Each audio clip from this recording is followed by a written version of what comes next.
welcome to Panorama on NTA, the largest television network in Africa, broadcasting live from the Maiduguri Zonal Center. Today, we are focusing on critical issues surrounding the post-insurgency resettlement process, with peace steadily returning to most parts of Borno State, thanks to the successes recorded in counter-insurgency operations. More communities are being resettled. Gajbo village in Dikwa local government area is the latest to be restored and resettled. During the 2025 budget presentation, Governor Zulum highlighted several communities slated for resettlement, citing the United Nations resolution that counter-insurgency efforts must be followed by stabilization mechanisms, which include the resettlement of displaced communities. The Borno State government continues to emphasize the importance of resettling displaced populations as part of efforts to strengthen citizens' resilience, enable them to regain their livelihoods, and revitalize the local economy. Prolonged dependence on government and non-governmental organizations for aid is unsustainable. Rather, state authorities have maintained that all returns must be voluntary and conducted with dignity in alignment with the Kampala Convention. To ensure the voluntary return of displaced communities, local government officials have been instructed to remain at their headquarters, while traditional leaders are mandated to do the same. This is aimed at fostering the re-establishment of civil authority in resettled areas. While the state government has been a driving force in rehabilitation and resettlement efforts, the recently elected local government councils are now expected to take on critical roles in this process. Today's discussion will focus on the roles local government councils are expected to play in the resettlement process, the involvement of community leaders, and the successes and challenges encountered thus far. Stay tuned with us on Panorama. I am Abubakar Musa.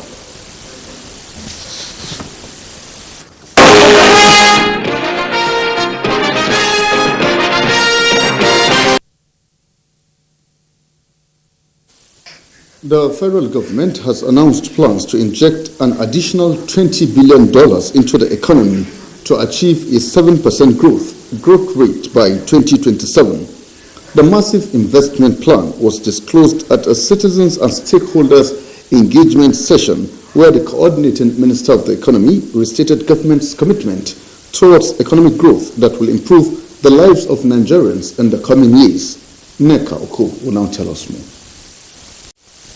The federal government's commitment to transparency and accountability was evident at the Citizens and Stakeholders Engagement session as the Minister of Finance and Coordinating Minister of the Economy took time to provide detailed breakdown of government's economic reforms and their impact on the economy. One of the notable achievements highlighted is the significant decrease in the country's debt service to revenue ratio from 149% in Quarter 2 2023 to 67% in Quarter 2 2024. This is in addition to improvement in the country's external position, with gross foreign exchange reserves reaching $42 billion, driven by current account surplus, increased foreign portfolio investments, and remittance inflows. When you look at the facts, the figures, the evidence, we can see that progress is being made. However, when we look at the figures on food security or lack of it, when we look at the figures on multidimensional poverty, when we look at some of the employment figures and our experience, we know that much more needs to be done. The government's efforts to improve revenue generation have also paid off. This is as the Federal Inland Revenue Service exceeded its revenue targets for Quarter 2 and Quarter 3 2024, generating 5.43 trillion naira and 6.43 trillion naira respectively. On the other hand, the Nigerian Customs Service had a revenue target of 1.27 trillion and 1.3 trillion in Q2 and Q3 respectively, and has also been able to generate 1.39 trillion and 1.57 trillion respectively. Despite this progress, challenges remain. The country's fiscal deficit to GDP ratio still stands at 4.4% in Q2 2024. And with a population of more than 200 million people, the pressure to deliver economic growth and opportunities is mounting. In Abuja, Nekauku, NTA News. Stations across Nigeria played host to thousands of passengers taking advantage of the free train ride declared by the federal government. Transport correspondent Ladi Bala witnessed the takeoff of the exercise in Abuja and now reports. It is the first day of the free train ride across the country declared by the federal government. The atmosphere here reflects the mood of the unitized. As in, this is my first time to experience this. So I was saying, wow, as in where the government are trying. We really appreciate them. God will bless them more and more. Really a welcome development, and we are really happy. I have an assignment to do in Kaduna, so I came here to see everywhere is crowded. But thank God I'm inside now, so I'm heading to Kaduna right away. I'm a club member serving in Command, Kaduna State. From Command to Rigasa, I only spent 1,000 naira. Then from here, normally before it used to be 4,000. At least I can save the 4,000 as a club member now. At least added to my allowance now. It was fun. I really enjoyed it. An average of 20,000 passengers across the 6 routes in the country are expected to enjoy the free ride on a daily basis. The passengers boarded, those with tickets and those without tickets. The ones without tickets were profiled. What I want to appeal to Nigerians and our passengers is make your travel plans early. Book online. The tickets are available. It makes it easy for us. This exercise, many say, will not only enhance the economic power of Nigerians, but promote social interaction, love and unity in the country. In Abuja, Ladibala, NTA News.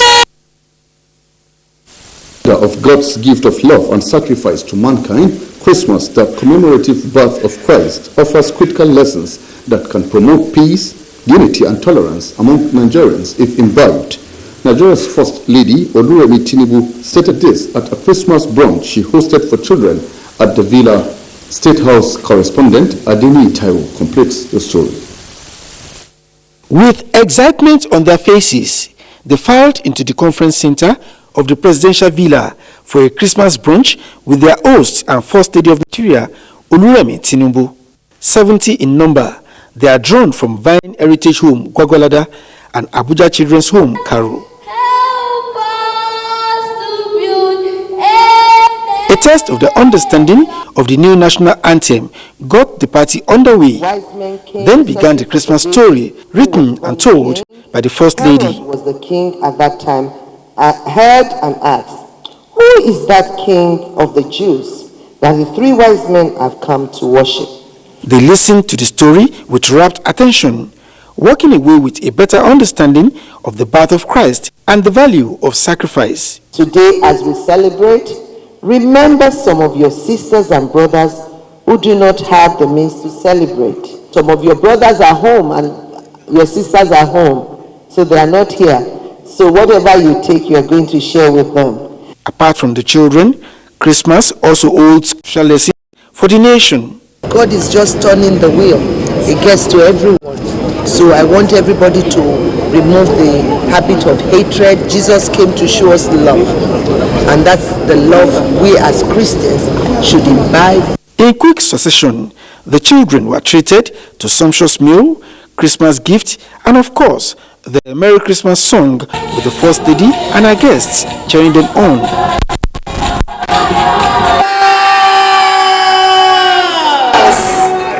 It's a special day and a lovely day because everyone is happy.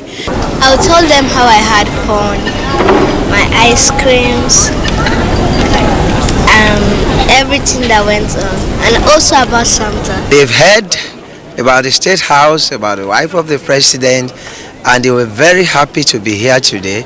In fact, throughout yesterday night, we had to do vigil to prepare them. They were eager. This is the second edition of the Christmas Children Party to be organized by the First Lady. From the conference center of the Presidential Villa, Adeni Taiwo, NTA News. The Minister of Information and National Orientation, Mohammed Idris, has described the death of Hajia Rafatu Salami, the Director of Digital Media of the Voice of Nigeria and Treasurer of the International Press Institute Nigeria, as a great loss to the media industry.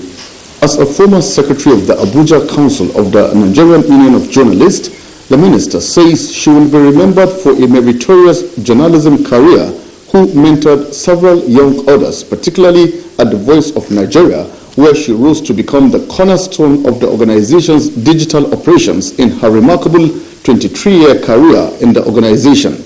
And at the International Press Institute IPI Nigeria, where she served diligently in the consolidation of the institute as a critical defender of the rights of journalists, promoter of press freedom, and the welfare of journalists, having been recently re-elected as its treasurer.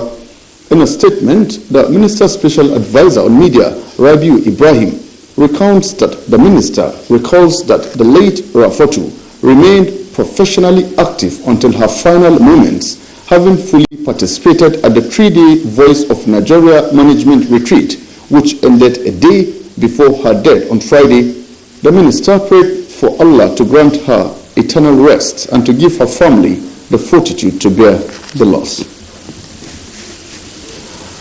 You're on to Nationwide. You're on to Panorama, beg your pardon, on the Nigerian Television Authority. We have more reports for you as soon as we return.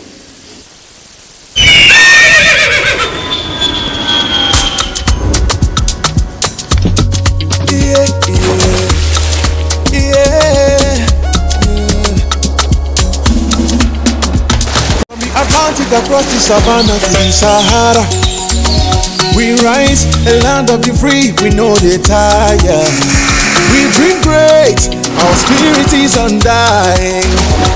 Resilient, rooted like palm tree, we swear in color. We turn dark into light, we bet solutions, we ignite passion, yeah.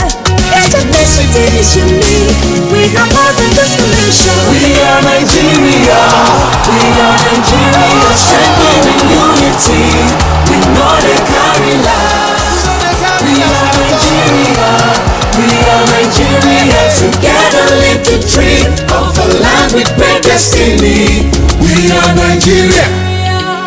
I am the real Nigerian. Brought to you by the National Orientation Agency, NOA.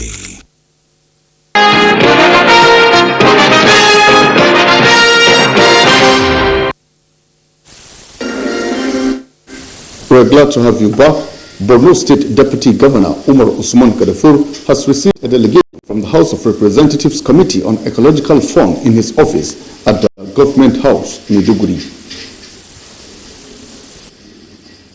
Receiving the House of Representatives Committee on Ecological Fund, Borno State Deputy Governor Umar Usman Kadafur highlighted the devastating impact of the 9th September floods, which he explained have destroyed about 75% of Maiduguri metropolis. The Deputy Governor appealed to the federal government for increased special intervention to address the state's urgent need for infrastructural development. Chairman House Committee on Ecological Fund, Aminu Sani Jaji, said the purpose of the visit is to assess the extent of devastation caused by the September flood disaster.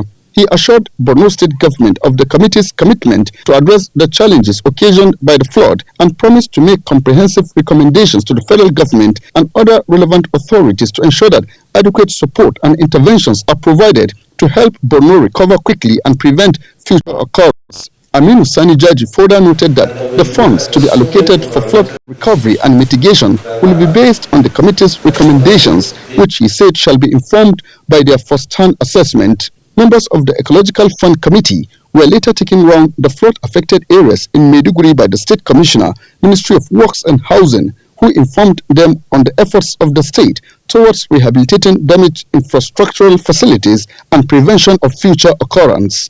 In Maiduguri, Abubakar Musa, NTA News.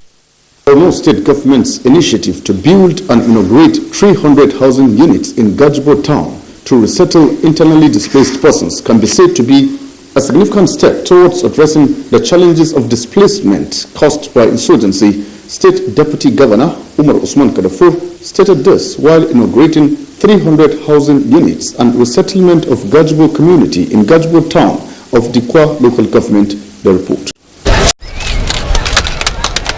The Deputy Governor described the initiative as a commitment to improve the living conditions and stability of affected communities, which also aligns with broader goals of rehabilitation and sustainable development in the state. He emphasized that the state government, in collaboration with the Nigerian Army and other security agencies, is making comprehensive security arrangements to guarantee the safety of returnees. Umar Usman Kadafur announced that beyond providing 300 houses, Borno State Government is implementing additional initiatives to deliver essential services such as healthcare, education and water, among others. He later handed over allocation letters as well as cash of 50,000 naira each to 396 head of households, including 25,000 naira each to 473 housewives, and food and non-food items to all the people.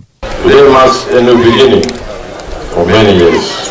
Gajibo community, along with other parts of the core, face severe challenges, including displacement.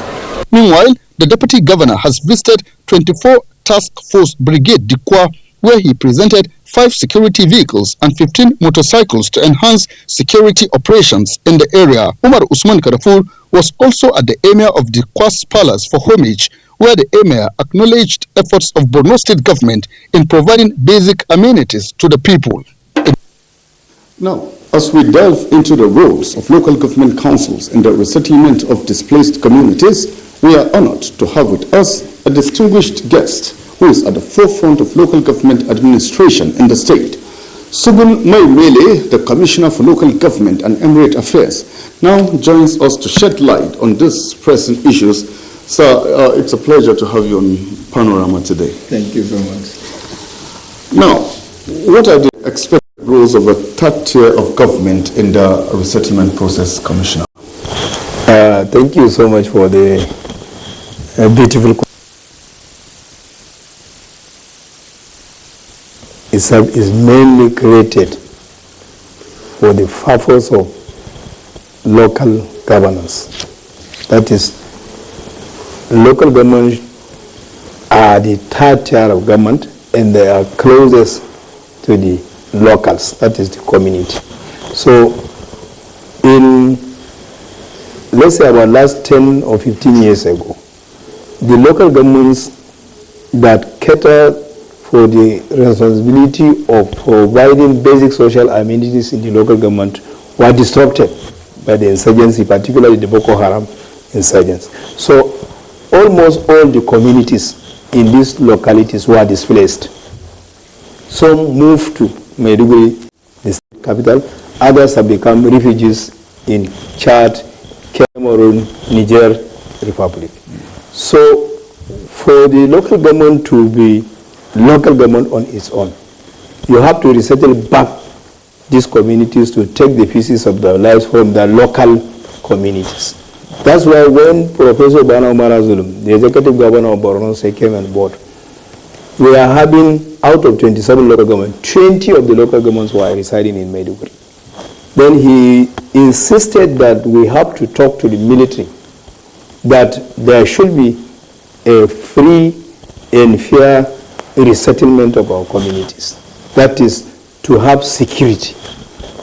There were military officers in the local governments. We have military formations, but there were no civil presence. So he now requested the military to now establish a good working relationship with the civilian on the one part and the military, so that the civilians will go and settle with the military. So, alhamdulillah, with this exercise, the military now accepted the civilians, and we have now returned all the local communities. That is, out of the 27, we are now operating almost all the 27 local governments in their headquarters. Only 2 are now partially operating in the local governments. That is, Guzamala, the Gudumbali headquarters is not accessible for now because of security reasons, but the other components of that local government are still in their localities. Then Malampaturi, other local government. The local government headquarters, there are military formations, but there are no civil presence here yet. but still the locals are within the local government. So we are now achieved a very reasonable point by re-establishing the local communities. That is, we have resettled almost all the riverine communities, agrarian communities, that they have now took the pieces of their lives by engaging in farming, dry season, red-fed farming, fishing, all these sort of activities, including businesses. And alhamdulillah, this raising season, we have witnessed a very good bumper harvest by almost producing what we can eat, and even to export to other states. So I still emphasize that the pieces of some pockets of some local, some communities that are yet to resettle, we are assiduously working on it for the resettlement of these communities. Particularly, only last 2 or 3 weeks ago, we have resettled Gajibo. And Gajibo is an agrarian society. People have started picking the pieces of their lives. We have resettled Logomani. In Damasak, Baga, Warabe, Izge, Hambagda. So all these places, they have now taken the pieces of their lives and they have resettled, and people started. Okay, it's actually good to hear that, sir. Is there a framework that local government councils rely on to guide all this resettlement process you were talking about? Yes, local government, they are the key players because they receive their resources, and with the resources they now go and now assist the local communities in providing basic social amenities. As of now, local government provides potable water for both human and animal consumption, healthcare facilities, rebuild their local government secretariats, they are functioning as local government, and they sit down with their councillors and now enact whatever laws they want to govern their people, so that they will have their traditional rulers in their localities, we have their elected councillors,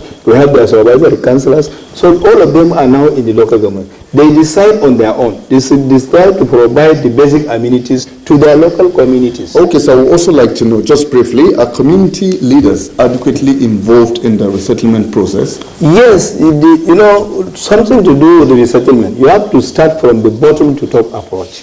You have to involve the traditional rulers. You have to involve the ward councillors. You have to involve the religious leaders, so that they sit and decide on themselves. Then, in the recent resettlement exercise that we are driving, we pocket every settlement into local communities. Especially, we have IDP camps in Mongolo. But when we are resettling, we will take this community from Gorno. This is Gorno. We take Karamari. This is Karamari. So every local, they know themselves. I'm sorry, sir. We just have to leave the discussion here for now. I'm afraid we're running out of time. We wish we could continue, but we'll definitely invite you some other time. Thank you so much. We've actually been discussing with the Commissioner for Local Government and Emirate Affairs in Borno State, that's talking about Sugun Maimele. Let's move on Panorama now. United Nations High Commissioner for Refugees, UNHCR, has donated soap-making machines to the Borno State government aiming to empower internally displaced persons, IDPs, through vocational training. Tina Toro was at the UNHCR office for the official handing over of the machines and other items.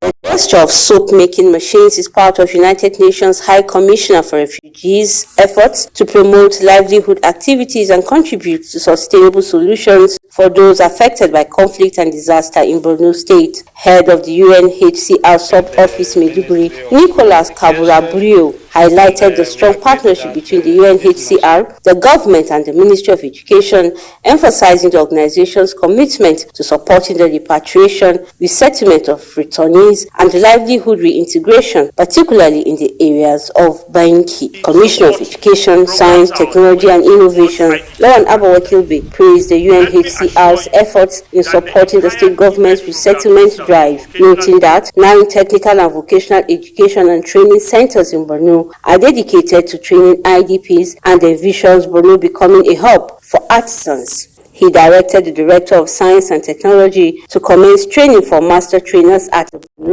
Vocational Enterprise Institute in Muna towards commencement of the IDPs by January 2025. Coordinator of Borno State Vocational Enterprises Institute Muna, Zakaria Ahmed, and Director Admin and Supply in the Ministry of Education, Ali Musa, expressed gratitude for the UNHCR's support, which will undoubtedly make a significant impact on the lives of IDPs and workers under the ministry. The donated items include 2 sets of soap-making machines comprising a mixer, crusher, dryer, extruder and table, as well as 30 chairs and furniture to replace those damaged in the recent flood disaster. UNHCR's dedication to providing humanitarian aid and promoting sustainable development in crisis-affected areas is vivid, with efforts making a real difference in the lives of those who need it most. In Maiduguri, Tina Toro, NTA News. And sports is next on Panorama. Let's begin with football. The Nigerian Premier Football League, NPFL Match Day 18, will be decided